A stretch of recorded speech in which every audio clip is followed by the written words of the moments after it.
پہلے کہتے ہیں سکھ متران دی ودھیری یعنی اداس ہو، پھر حضور کے جلووں پہ نظر کرتے ہیں، کہتے ہیں سبحان اللہ سبحان اللہ ما اجمل کا ما احسن کا ما اکمل کا، اور پھر فوراً کہنے لگے او کتھے مہر علی، او کتھے مہر علی، کتھے مہر علی تے کتھے تیری سنا۔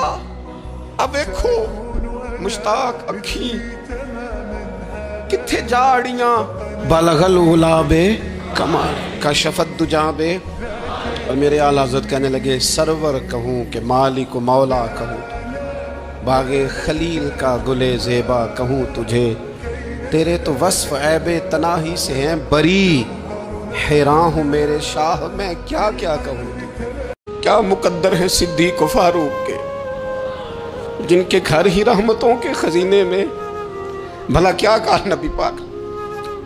حضور نے فرمایا میرے اوپر جس نے نیکی کی تھی بدلہ دے دیا ہے۔ یہ جو میرے ابو بکر صدیق ہے نا، ان کو میں اللہ کی بارگاہ میں لے جاؤں گا، کہوں گا مالک تو ہی بدلہ عطا فرما۔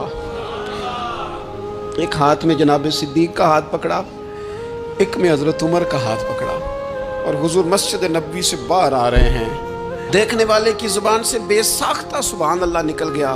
کیا شان ہے، کیا مقدر ہے۔ تو حضور علیہ السلام روک گئے، اور روک کے فرمایا تو حیران ہو رہا ہے نا، تو حیران ہو رہا ہے نا کہ میں نے ایک ہاتھ میں ابو بکر کو پکڑا ہے، ایک میں عمر کو پکڑا ہے۔ فرمایا قیامت میں جب میری قبر کھلے گی تو میں اسی طرح قبر سے نکلوں گا۔ اسی طرح بخاری مسلم میں حدیث ہے، نبی پاک صلی اللہ تعالی علیہ وسلم نے فرمایا کچھ لوگ کھلم کھلا گناہ کریں گے قیامت کے قریب۔ اعلانیہ، یا رسول اللہ صلی اللہ علیہ وسلم وہ کس طرح؟ تو حضور فرماتے ہیں انہوں نے رات کو غلطی کی تھی، رب نے ان کی غلطی پر پردہ ڈال دیا، انہوں نے سویرے اٹھ کے خود لوگوں کو بتانا شروع کیا، اور دیکھا میں نے رات یہ کیا معاذ اللہ۔ فرمایا جب انہوں نے اللہ کے پردے کو کھولا تو پھر رب نے بھی ان کا پردہ کھول دیا۔ او میرے دوستو بتاؤ نا، جس کے رب پردے کھول دے پھر کون ہے جو اس کی پردہ داری کرے، کون ہے جو پردہ پوشی کرے۔ حضور فرماتے اس نے کلم کلا گناہ، فخر سے بتاتے ہیں لوگ یہ کرتا۔ میں بڑے ادب سے عرض کروں گا بزرگوں کی خدمت میں جو بڑی عمر کے ہیں، جن کی اب اولادیں ہیں، اگر ان کی زندگی میں کچھ ایسی کمزوریاں ہیں تو بچوں کو سمجھانے کے لیے بھی اس کو ڈسکس نہ کریں۔ ہم یہ کرتے تھے، ہم یہ کرتے تھے، اس کا کوئی فائدہ نہیں، یہ ہم کر کے دیکھا ہے سارا کچھ۔ نہ نہ نہ نہ، جس طرح گناہ ہے اس طرح گناہ کا اظہار بھی گناہ ہے۔ غافلوں کی صحبت میں کبھی نہ بیٹھے، کبھی نہیں۔ غافل آدمی آپ کو غافل کر دے گا۔ میرے نبی پاک علیہ الصلوۃ والسلام نے فرمایا انسان اپنے دوست کے مذہب پر ہوتا ہے۔ بہت بڑے لفظ ہیں، فرمایا المرء علی دین خلیلہ، انسان اپنے دوست کے مذہب پر ہوتا ہے۔ تو دیکھ تو نے دوست کس کو بنایا، جو تیرے دوست کا مذہب ہوگا وہی تیرا ہو جائے گا۔ ہم نے دوست بنایا نا غوث پاک جیلانی کو، ہم نے یاری لگائی ہے نا داتا علی اجمیری سے، ہماری نسبت ہے نا معین الدین اجمیری سے، ہمارا تعلق ہے نا بہاؤالدین زکریا ملتانی سے، ہمارا رشتہ ہے نا حضرت مجدد الفسانی سے، ہم ماننے والے ہیں نا اعلیٰ حضرت بریلوی کے، ہمارا تعلق ہے کبھی جماعت علی سے کبھی مہر علی سے، ہمارا ان سے تعلق ہے تو صبح شام ہماری زبان پہ رہتا ہے بلغ العلا بکمالہ کشفت دجا بجمالہ حسنت جمیع خصالہ صلو علیہ وآلہ۔ حضرت عمر نماز پڑھاتے ہوئے دنیا سے گئے تھے تو قبر سے نماز پڑھاتے نکلیں گے۔ حضرت بلال اذانیں پڑھتے گئے تو اذان پڑھتے ہوئے قبر سے نکلیں گے۔ حضرت عثمان غنی دنیا سے قرآن مجید کی تلاوت کر رہے تھے، جب شہید کیے گئے تو قبر سے نکلیں گے تو قرآن پڑھتے ہوئے نکلیں گے۔ اور فرمایا مدینے والے محبوب دنیا سے امت کو یاد کرتے ہوئے تشریف لے گئے تھے، جب مزار سے نکلیں گے تو امتی امتی کہتے ہوئے ہی نکلیں گے۔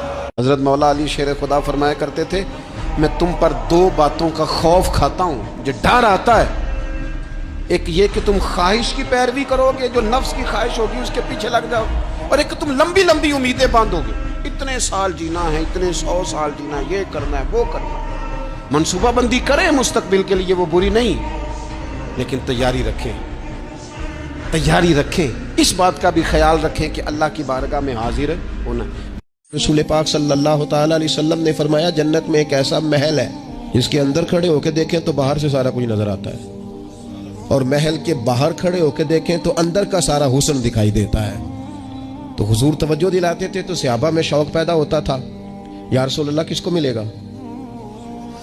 ویسے ہی دنیا میں بھی بندہ کو اچھا گھر دیکھتا ہے تو کہتا ہے یار کتنا اچھا نقشہ ہے، کس خوبصورتی سے بنایا، اور جب حضور ذکر کریں اور جنت کے محل کا ذکر کریں، شوق صحابہ کا توانا ہوتا تھا۔ عرض کی یا رسول اللہ صلی اللہ علیہ وسلم کس کو ملے گا؟ تو نبی پاک نے 4 باتیں بیان کی۔ فرمایا ایک وہ بندہ جو اچھی بات کرے، وقولوا للناس حسنا، لوگوں سے اچھی بات کہے، اور دوسرا رسول پاک نے فرمایا کھانا کھلائے، اہل ایمان کی دعوتیں کرے، اور تیسرا فرمایا کثرت سے روزہ رکھے، اور چوتھا فرمایا جب لوگ نیند کے مزے لے رہے ہونا تو یہ اٹھ کر اپنے رب کی عبادت کرے۔